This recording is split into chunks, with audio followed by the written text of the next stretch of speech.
Hey guys, this is Jenna with Hill Valley Farm, and I wanted to talk to you a little bit before we get into more of the breedings about pre-breeding care for the goats and what we do, and we just call it working the goats. So I'm going to talk to you guys today a little bit about what that looks like. So let's get started. So the saying goes, the more the merrier, right? Well, it is true, the more the merrier. However, you have to keep in mind with your herd, you also have to care for your herd. So what goes into caring for your herd when you're trying to get ready for the very exciting time of breeding? So some of the things that we do, throughout the year, obviously, are the hoof trimmings and the checking the FAMACHAs. That's just, I try to keep up on that. Every 6 weeks is basically what I shoot for. Obviously, when it's show season, we are trimming down the hooves on the showgirls a lot more often. And we're also checking the FAMACHA anytime we have them on the stand for hoof trims. And that's just a really good base. And the more you do it, the more you know your goats. You've heard me say before, when we look at Irma's eyelids, they may be a little bit paler than her daughter Lila's, but that's Irma's norm, versus Lila's norm is pretty pink, or actually almost red. So that's some of the things that we look at. But the other thing to get ready, here on our property, it's going to be different depending on your area. It can be in the same state as us, but very different. We are fortunate in that we are not selenium deficient here in Anderson County. I have recently learned that I can have my local extension agent come out and do a soil test, which I'm actually planning on doing next month. And because I want to see my exact levels, there's a range that you can look at online. But I want to know our exact levels here on our property. But we've never really had issues with selenium. Copper is always going to be a thing of goat owners. They think that, some will say that you have to bolus and you bolus really high, or you bolus and it's a little low, or you don't bolus at all and you've never had any problems. For us, we use a particular mineral and we love it. We get it at our local co-op. It has worked for us for years, and I do not plan to change it because I tried that once and it didn't work out well for me. But I do also copper bolus, and I only use like the smaller ones, the 2 grams, and that's really all my girls need, but I do it every 6 months. And so where some people have to do selenium and copper bolusing, I don't have to do that. I only have to do the copper.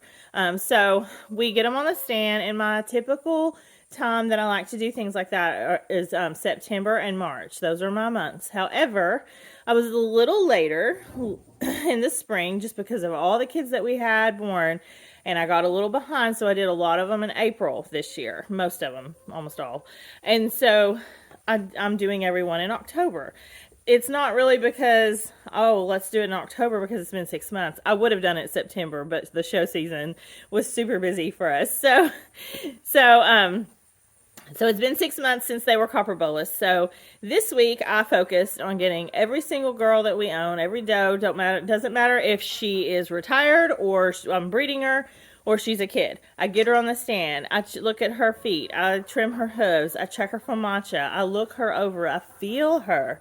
I also, I check her skin. I'm looking at her legs. And I also, obviously, go ahead and copper bolus. And I don't do that on my young juniors. I just don't feel like they need that. And they're in the minerals all the time. Their coats look glossy and beautiful. So I don't really feel like that's a problem for them. I do, however, do that for my adults. It doesn't matter if I'm breeding them or not. They get the copper bolus because if I don't, I can see, the dark ones will have the copper colored hair on there, and they're supposed to be black. And so that's one of the signs. They can get a fishtail, and so we just want to be very careful with that. So we copper bolus. We also do that with our bucks. And so while all this week I have been working on the does, today is the day I get to work on the bucks. And it's a really stinky job. They are in full rut. It's October, so it's not really fun to do bucks then, but the thing is, you have to care for your animals no matter what's going on, what time of the year it is. So today I'm going to work on the bucks. And so by that, I mean, we're going to do hoof trims. We're going to do their FAMACHA, check their FAMACHA, look them over. I want to also look at their chins, especially Recall, because he's my grown buck. He's my older one. And by older, he's only, what, 2, 3? He's 2. He'll be 3 next year. Anyways, I'm looking for urine scald, and I think he's got some. So I'm going to clean that off and make sure he looks okay. And it's going to heal, which it will once I clean it. I'm going to check, like I said, they're FAMACHA, and I'm going to copper bolus Recall. I'm not going to copper bolus the little guys just because they don't need it. Again, they're fine. But I am also going to do CD&T on Recall because he's due. And I like to get my bucks in doing CD&Ts in the fall anyways, because that's when I'm working them through. And I know, oh, September or October is the month that we do CD&Ts for the bucks. And so that's what I'm going to be doing today. So I just wanted to share with you a little bit about what we're doing. So this is Recall. He is not at all happy with me, but he's looking really good. He is a little thin, but that's really to be expected during rut. He went into rut really heavy, so I don't mind that so much because I know they're going to lose massive amounts of weight because all they do is stand at the fence all day and snort and sneeze and carry on. He does have some urine scald on his chin. I don't know if you saw it. I can't really make him let me show it, but he's pretty upset because it really burned. Everything looks good on him. I trimmed his hooves. I gave him his CD&T. I'm about to do his copper bolus. He's going to love that. I cleaned the area under his chin that has the urine scald. Now, why do they get urine scald? It's because they pee on themselves constantly. Their favorite place to pee is their chin and beard. It just apparently makes them very appealing to the does when they're in heat. And that's why they do it. They're very, very proud. But continuous peeing on your chin leads to scald because it's just that's just how it is. So we're gonna go ahead before he gets out of my head gate here, because he's actually been able to escape a couple times, and give him his copper bolus and move on to the next. And now we have Scotsman. He's looking really, really good. Trimmed his trimmed his hooves, and he is just beautiful. It's kind of cool because you guys can really get to see him in the sunlight, and we're really excited with how he's looking. He's very pretty, lengthy. So he's in an awkward teenage stage, and he can't reach his grain right now because he's still a little short, but he's getting there. And here we have Mr. Archimedes. Archimedes is also looking very, very good. His are really kind of trimmed, and they looked really good. They didn't need a whole lot of trimming. I've said it before, he's just probably one of the most solid buck I have ever laid my hands on. And I just love him. And check this FAMACHA. He's actually very red, which is extremely good. He is gorgeous. So excited about this guy being in our herd. Yeah. He's like, I can barely reach the grain, just like my friend. He's a beautiful boy, and he's actually, younger boys have a hard time when you lead them. He is a gentleman. I can lead him. He does so well.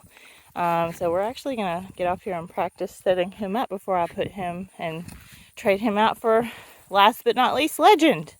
Okay, last but not least, Legend. He's such a sweet boy. Now, I have forgotten, I've had dark bucks for several years. I used to have an almost all white one, and I forget how dirty they can look after or during rut.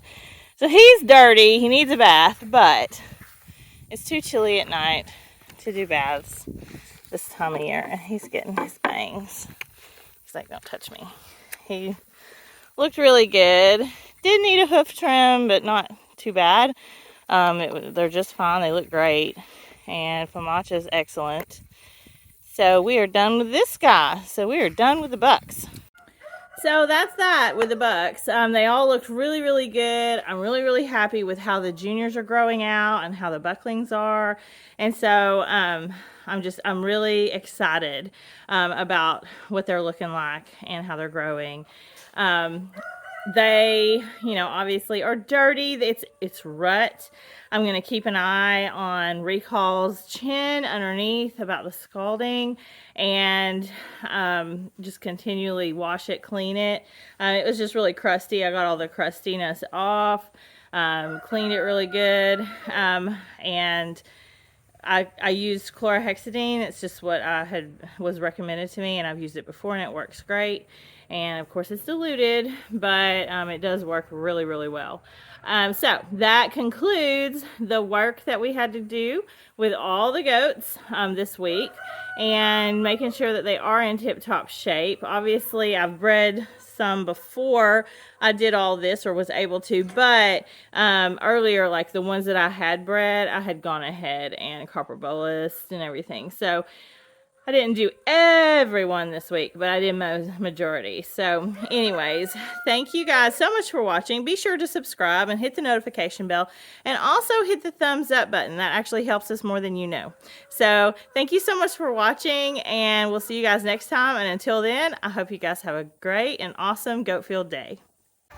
Hello, my name is Caden Hill, and this is National 4-H Week.